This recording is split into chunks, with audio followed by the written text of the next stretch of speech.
This is Byron Nelson again, and today I want to talk about a big topic, healthcare. I want to be clear that I see three essentials for healthcare in Alberta. One, that Albertans are entitled to good quality healthcare. Two, that they get access to that healthcare in a timely manner. And three, that healthcare is provided within a cost-effective system. And I want to talk about the budget for the provision of healthcare in Alberta because it is something that has to be discussed. Budget for delivering health in Alberta this year is $20 billion.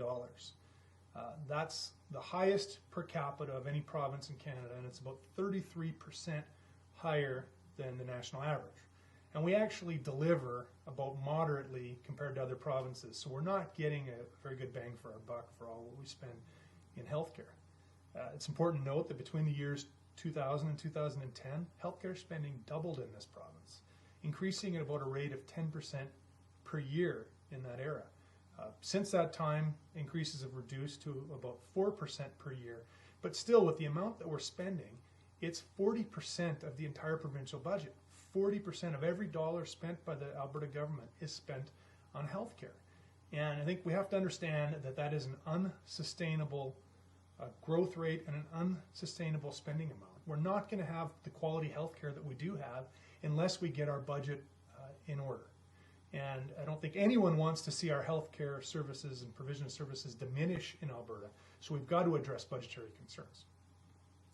Every time that the NDP government is asked by PCMLAs in question period in the legislature and others outside the legislature about cuts to spending in healthcare, the NDP just goes on and on about how they're not going to decrease spending on frontline workers.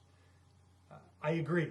I have no interest in decreasing spending or making cuts to frontline workers. I always say that my family and my parents in particular have used healthcare services a lot over the years and have received wonderful care. But they receive that care from frontline workers, not bureaucrats and administrators in Edmonton.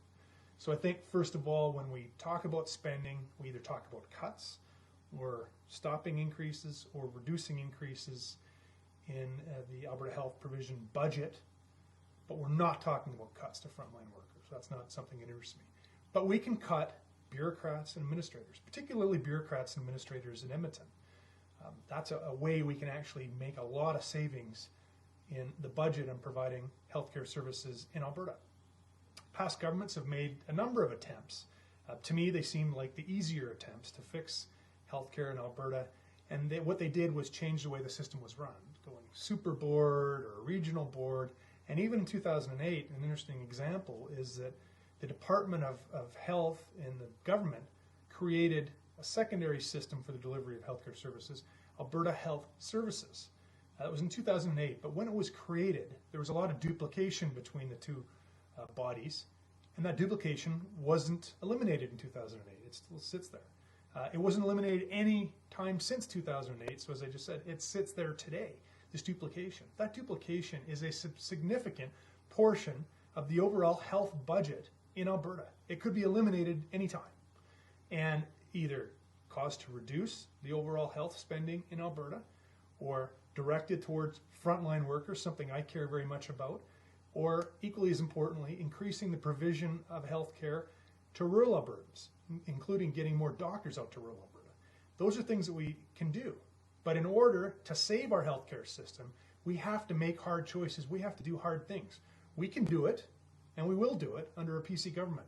We need to do it for ourselves, for each other, for our families, for Alberta.